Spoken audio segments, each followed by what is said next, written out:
Hello everyone, welcome to our channel job informations and study update. চলে এসেছি আজকে আরো একটি নতুন চাকরির বিজ্ঞপ্তি নিয়ে। বিস্তারিত জানতে ভিডিওটি স্কিপ না করে শেষ অবধি দেখতে থাকুন।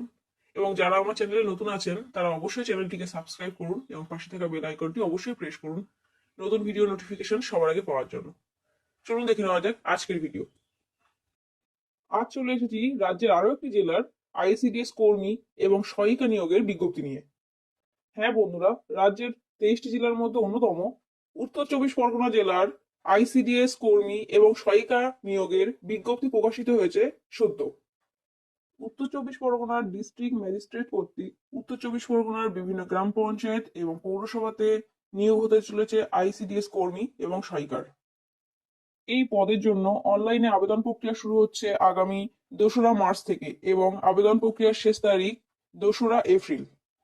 এই পদে আবেদনের ক্ষেত্রে সর্বনিম্ন বয়স সীমা 18 বছর এবং সর্বোচ্চ বয়স সীমা 35 বছর। উত্তর চব্বিশ পরগনা জেলার আইসিডিএস কর্মী এবং সহায়িকা নিয়োগের ক্ষেত্রে শিক্ষাগত যোগ্যতা উচ্চ মাধ্যমিক পাস, অর্থাৎ স্বীকৃত কোনো বোর্ড থেকে উচ্চ মাধ্যমিক পাস মহিলারাই এই পদের ক্ষেত্রে আবেদনের জন্য যোগ্য। এবার দেখে নেওয়া যাক এই পদে আবেদনের ক্ষেত্রে আবশ্যিক কিছু শর্তাবলী। প্রার্থীকে অবশ্যই ভারতের নাগরিক এবং মহিলা হতে হবে এবং প্রার্থীকে উচ্চ মাধ্যমিক বা সমতুল্য পরীক্ষায় পাশ হতে হবে। বয়সের ক্ষেত্রে প্রার্থীকে 1/1/2024 তারিখ অনুযায়ী ন্যূনতম 18 বছর বয়সের হতে হবে এবং সর্বোচ্চ বয়স 35 বছর। 35 বছরের অধিক কোনো প্রার্থীকে এই পদের জন্য স্বীকৃত বলে মানা যাবে না। এছাড়া প্রার্থীকে অবশ্যই সংশ্লিষ্ট এলাকার বা সংশ্লিষ্ট পৌরসভার স্থায়ী বাসিন্দা হতে হবে এবং স্থায়ী বাসিন্দার প্রমাণস্বরূপ রেসিডেন্সিয়াল সার্টিফিকেট জমা করতে হবে। সকল শর্ত সাপেক্ষে প্রার্থীরা লিখিত পরীক্ষার জন্য নির্বাচিত হবে। পরীক্ষা হবে 100 নম্বরের, তার মধ্যে লিখিত পরীক্ষা হবে 90 নম্বরের এবং 10 নম্বরের মৌখিক পরীক্ষা। লিখিত পরীক্ষাতে পাশ করলেই অর্থাৎ ন্যূনতম 30 পেলেই পরীক্ষার্থী মৌখিক পরীক্ষার জন্য অনুমতি পাবে। লিখিত পরীক্ষার জন্য সময় থাকবে 2 ঘন্টা এবং যারা প্রতিবন্ধী তাদের জন্য বরাদ্দ থাকবে অতিরিক্ত 40 মিনিট।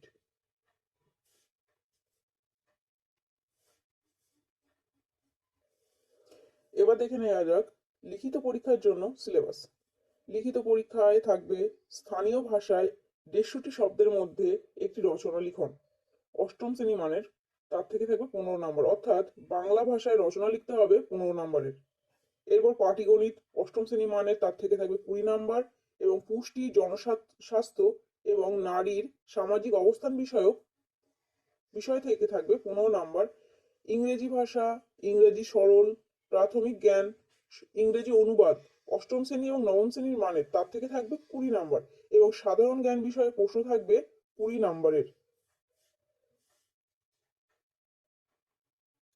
ইংরেজি ব্যতীত বাকি সকল প্রশ্ন থাকবে বাংলা ভাষাতে এবং রচনা লিখন ছাড়া বাকি সমস্ত প্রশ্ন থাকবে মাল্টিপল চয়েস ধরনের এবং অষ্টম শ্রেণী এবং নবম শ্রেণী মানের। লিখিত পরীক্ষায় ন্যূনতম 30 পেলে প্রার্থীকে ডাকা হবে মৌখিক পরীক্ষার জন্য এবং মৌখিক পরীক্ষার পূর্বে নিম্নলিখিত প্রমাণপত্রের আসল প্রতিলিপি জমা করতে হবে। তো দেখে নেওয়া যাক কি কি প্রতিলিপি জমা করতে হবে। প্রার্থীকে প্রথমেই জন্মের প্রমাণপত্র দিতে হবে, সেটি হলো মাধ্যমিক বা স্বীকৃত কোনো বোর্ড থেকে পাওয়া রেজিস্ট্রেশন বা অ্যাডমিট কার্ডের প্রতিলিপি।